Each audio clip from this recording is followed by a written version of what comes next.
Salut à tout le monde, je suis très heureux de vous retrouver dans notre Imboneza Podcast. Ça faisait un bout de temps que je n'avais pas eu l'opportunité d'encore une fois revenir vers vous et vous présenter quelques sujets peut-être qui peuvent nous intéresser dans notre vie de tous les jours.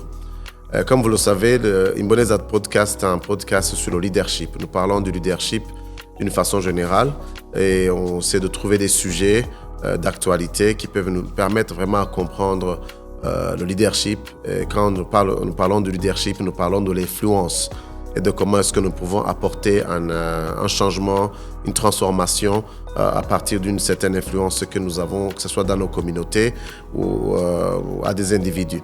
Donc aujourd'hui, on va parler d'un sujet qui est d'actualité. On va parler du leadership numérique. Quand on parle du leadership numérique, c'est parce que, comme vous le voyez maintenant, le monde est en train dans une grande mutation qui est basée effectivement sur le fait que les technologies prennent une grande place dans la vie de tous les jours, dans la vie quotidienne. Donc, on va se poser la première question de savoir pourquoi est-ce que le leadership numérique est crucial, particulièrement pour la jeunesse burundaise. C'est parce que, premièrement, c'est un levier d'opportunité et d'inclusion. Quand on parle de levier, c'est-à-dire c'est quelque chose qui facilite le fait de pouvoir réaliser de grandes choses avec peu de force, avec peu d'efforts. Donc, on parle d'un levier d'opportunité. Pourquoi? Parce que aujourd'hui, le numérique crée beaucoup d'emplois pour les jeunes. Et comme vous le savez, il y a un problème d'emploi des jeunes, que ce soit au Burundi ou dans la sous-région. Donc, le monde du numérique crée facilement d'emplois pour les jeunes et c'est vraiment, je dirais, une très grande opportunité actuellement, surtout dans nos communautés où, effectivement, le côté numérique n'est pas encore très développé. C'est aussi un levier dans le domaine de l'éducation de qualité.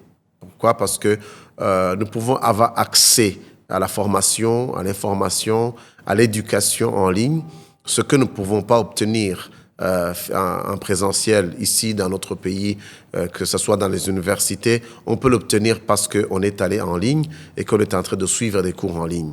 Donc, c'est une opportunité qui est là pour que, surtout la jeunesse, puisse suivre des formations qui les amènent à pouvoir faire des choses au-delà de ce qu'ils faisaient avant d'entrer en contact avec ces formations en ligne.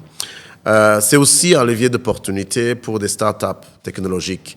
Par exemple, soit dans tous les domaines, dans le domaine de l'agriculture, dans le domaine de l'élevage, dans le domaine du commerce, d'échange commercial, il y a moyen d'utiliser des outils numériques pour pouvoir faciliter les startups, les projets qui commencent, les initiatives qui sont nouvelles, à pouvoir prendre l'envol et aller plus loin et apporter beaucoup de solutions. Donc, ça, c'est la première raison pour laquelle nous devons parler de leadership numérique, surtout chez les jeunes. La deuxième raison, c'est aussi un outil de transformation sociale. Quand vous voyez maintenant les réseaux sociaux, vous êtes en train de me suivre, que ce soit sur YouTube ou sur Facebook, je peux avoir accès à vous, je peux échanger avec vous parce qu'effectivement, il y a ces réseaux sociaux qui ont été déjà établis, qui nous permettent d'avoir accès à une interaction, une connexion humaine entre les êtres humains pour construire quelque chose qui est peut-être pas physique, visible, mais quelque part qui est réel. Donc, alors, les outils de transformation sociale peuvent être principalement pour la sensibilisation. Par exemple, pour faire connaître les produits ou aussi même échanger sur des sujets qui sont d'actualité et d'importance sociale. Il y a aussi la mobilisation des communautés sur des actions communes. Nous l'avons vu dans beaucoup d'autres pays. On voit qu'effectivement, à travers les réseaux sociaux, des gens peuvent commencer à faire des projets en commun ou même des actions communes qui amènent une transformation positive sur le plan social.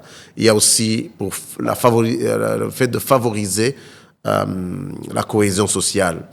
Parce que vous savez qu'il y a des gens qui sont stigmatisés, il y a des crises d'identité qui sont là, qu'on peut vraiment parvenir à changer ou à carrément éradiquer parce qu'on a fait recours à des réseaux sociaux, à des moyens de communication numérique qui facilitent l'interaction et la connexion entre les êtres humains.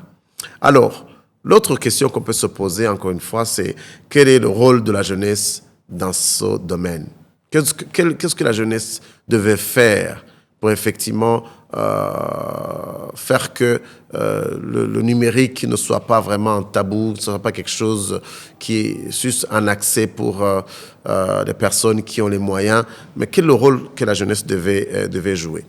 Premièrement, c'est l'innovation et l'entrepreneuriat. Donc, c'est d'être créatif parce que, comme vous le savez, le numérique donne la liberté aux gens de créer, d'innover, d'entreprendre et de mettre quelque chose, une touche particulière de ce qui a été déjà établi et d'ajouter quelque chose, une valeur ajoutée qui va faire qu'on peut, on peut rendre local, même ce qui semblait être international. Donc, il faut qu'il y ait une certaine innovation et aussi, il faut qu'il y ait une certaine éducation. Donc, c'est-à-dire qu'on doit prendre l'opportunité de pouvoir former les autres jeunes à connaître comment ça fonctionne, à pouvoir entrer dans ce monde-là et de pouvoir y apporter, contribuer quelque chose, que de juste consommer ce qui est déjà disponible.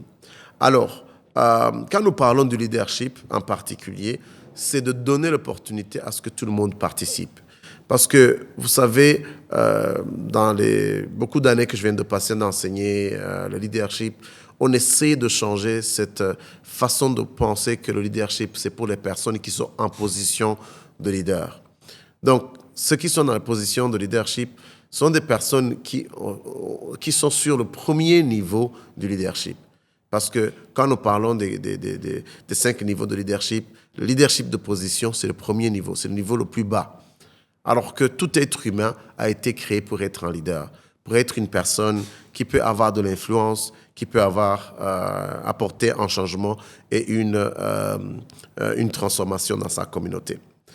L'autre question qu'on doit se poser alors, que faut-il faire pour renforcer ce rôle? Qu'est-ce qui réellement doit être fait pour que le leadership numérique soit vraiment une réalité dans notre vie de tous les jours? C'est renforcer l'accès à l'Internet et aux outils numériques. Là, je vais dire que ce soit les pouvoirs publics, que ce soit les parents, que ce soit les écoles, ils doivent vraiment tout faire pour que l'accès à l'Internet ne soit pas un luxe. Que ce ne soit pas quelque chose qui est seulement offert à des personnes qui ont les moyens. Il faut tout faire pour que l'Internet soit accessible. Il y a un projet de la Banque mondiale, je pense, avec le gouvernement, avec les gouvernements, qui a quand même facilité que, par exemple, la fibre optique soit disponible sur le territoire national.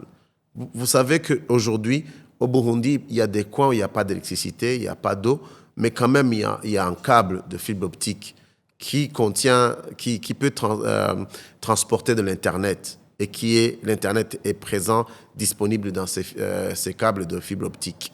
Comment est-ce qu'on peut raccorder et permettre à ce que les écoles primaires, les écoles secondaires, les ménages puissent avoir accès à l'Internet? Parce qu'aujourd'hui, l'Internet que nous avons dans la téléphonie mobile, elle est vraie, elle est accessible, mais elle coûte cher. Alors, on doit tout faire pour essayer de voir comment subventionner, comment est-ce qu'on peut rendre vraiment le plus accessible possible l'Internet pour que la jeunesse puisse avoir accès. Non pas seulement les jeunes qui sont dans les centres urbains, mais aussi ceux qui sont dans les coins les plus éloignés, qui puissent prendre ça comme un outil qu'on a besoin dans la vie de tous les jours, comme un stylo, comme un cahier, comme tout ce qu'ils peuvent acheter à la boutique. Donc, ça doit être une priorité, que ce soit au niveau des politiques, que ce soit au niveau de l'investissement même des parents, pour que les jeunes puissent avoir accès à l'Internet. Deuxièmement, c'est effectivement encourager la formation des jeunes à des compétences du XXIe siècle. Donc, il ne faut pas qu'on reste toujours dans les formations classiques. On est là, on apprend le français, l'anglais, les mathématiques, ça se limite là. Mais il faut vraiment encourager à ce que les jeunes puissent vraiment être au courant de ce qui est en train d'être disponibilisé au niveau du monde numérique Par exemple, aujourd'hui, nous parlons de l'intelligence artificielle. Pour certains, ils sont vraiment, pour la majorité, je pense, de la jeunesse burundaise ne connaissent pas ce que c'est l'intelligence artificielle. Pour d'autres, c'est vraiment uniquement pour une certaine catégorie de jeunes, alors que absolument, c'est quelque chose qui va entrer dans la vie de tous les jours, où chaque personne en aura besoin pour pouvoir l'utiliser. Que ce soit, on a vu un documentaire dernièrement sur des jeunes qui sont en train de développer comment soigner des plantes au niveau des champs qui sont à l'université d'Ongozi, mais juste parce qu'ils sont en train d'utiliser l'intelligence artificielle, ils ont pu trouver des solutions à toutes ces maladies qui attaquaient les champs des cultivateurs. Donc, on va se rendre compte que d'ici peu, l'intelligence artificielle sera dans la vie de tous les jours. Je l'utilise quotidiennement dans la planification, dans l'organisation de mon emploi du temps, dans l'élaboration des projets. Ça rend la vie facile. Donc, c'est très important que les parents et les jeunes eux-mêmes, même les autorités, encouragent la formation des jeunes à des compétences du XXIe siècle. Alors, il faut aussi créer des hubs d'innovation où les gens se retrouvent, non pas isolés, mais qui se retrouvent ensemble. Des espaces où ils travaillent ensemble. Genre d'incubateur, ou même, parce que vous savez, les outils informatiques restent toujours chers. Se payer un ordinateur, c'est vraiment très, très compliqué. Ça coûte cher pour des familles. Même avoir accès à l'Internet, jusqu'aujourd'hui, c'est encore cher. Mais on peut créer des espaces où un ordinateur peut être utilisé par 10, 15, 30 personnes. C'est une question seulement de louer un espace pendant 1 heure, 2 heures, comme on faisait dans les cybercafés au début des cybercafés, mais que cela puisse aussi être des espaces de travail. Pas seulement pour que ça soit individuel, mais où des gens viennent travailler d'une façon collective, se mettent ensemble en équipe et qu'ils puissent trouver des solutions à des problèmes de leur communauté. Donc, il faut aussi encourager les partenariats publics et privés pour soutenir les projets des jeunes.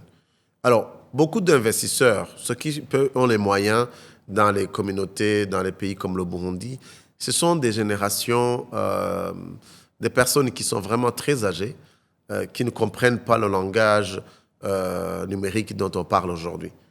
Alors, ce n'est pas parce qu'ils ne veulent pas soutenir et investir dans ces startups ou des initiatives dans le domaine du numérique, mais c'est parce qu'ils ne comprennent pas et qu'ils ne voient pas l'intérêt de soutenir ce genre d'initiative. Donc, il faut quelque part encourager que ce soit les décideurs au niveau du secteur public, mais aussi des investisseurs au niveau du secteur privé, comme les banques,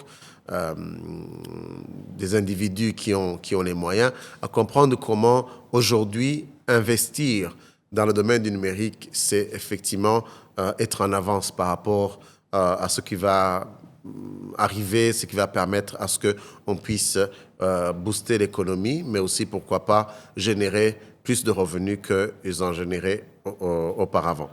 Donc, il y a aussi mettre en place une politique nationale de leadership numérique. Ça, c'est quelque chose peut-être qui a à voir avec les leaders, que ce soit au niveau de les gouvernements, mais aussi de ceux qui sont dans la législative, de comprendre que on ne doit pas rester en arrière, surtout en tant que pays, dans un monde où le numérique est en train de prendre une allure qui est vraiment à grande vitesse. Il faut absolument que les décideurs du pays puissent mettre en avant les politiques qui vont faciliter à ce que les jeunes puissent avoir accès à ces outils-là et qu'ils puissent aussi entrer dans la compétition au niveau sous-régional.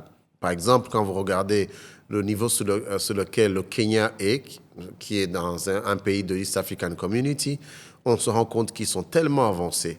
Ils sont tellement avancés avec le numérique, alors que les autres pays comme le Burundi ou d'autres pays de la sous-région traînent encore les pieds par rapport à ça. Donc, je pense qu'il faut absolument qu'on accélère pour que nous puissions entrer en compétition avec les autres. Donc, je voudrais encourager toute personne qui est en train de me suivre, que ce soit un jeune en premier, à vraiment mettre dans son agenda, dans ses priorités, le fait de pouvoir embrasser le monde numérique, en particulier de comprendre l'intelligence artificielle qui est en train de prendre l'empereur, tout en sachant qu'effectivement, l'intelligence artificielle ne remplace pas l'intelligence humaine. On a besoin, effectivement, de collaborer et de pouvoir utiliser les outils tout en sachant qu'effectivement, ce qui est naturel, ce qui est humain, doit toujours prendre de l'avant. Alors, je vais conclure en disant qu'effectivement, le rôle de la jeunesse dans le leadership numérique au Burundi est central pour l'avenir du pays. Donc, il faut vraiment qu'on se réveille, il faut qu'on soit conscient de cela. Donc, ils sont non seulement les utilisateurs de technologies, mais aussi les créateurs de solutions locales qui sont adaptées au contexte local, qui sont adaptées aux réalités du pays et du moment. Donc, c'est très important que nous puissions encourager et les jeunes, mais aussi les parents à comprendre pourquoi il faut investir dans le domaine du numérique. Donc, avoir un ordinateur à la maison, ce n'est plus un luxe. C'est comme avoir une télé. À l'époque, moi, j'ai grandi il y a longtemps à l'intérieur du pays. Avoir une radio à la maison, c'était du luxe. C'était pour les gens qui sont privilégiés. Mais maintenant, une radio, et c'est vraiment quelque chose qui peut-être un peu dépassé, ou qu'on trouve que même au niveau rural, c'est devenu vraiment du quotidien. Et puis, à un certain moment, dans les années 90, avoir une télé à la maison, c'était quelque chose de luxueux pour quelques personnes, pour quelques familles. Mais maintenant, ça semble normal que tout jeune qui veut se marier ou qui est juste même qui vit comme un célibataire, il doit avoir une télé pour voir ce qui se passe dans le monde. Alors aujourd'hui, avoir un ordinateur connecté sur Internet, ça ne doit pas être quelque chose de luxueux, de quelque chose de particulier. Non, c'est vraiment quelque chose qui doit être dans la vie quotidienne. Avoir un iPad, avoir un téléphone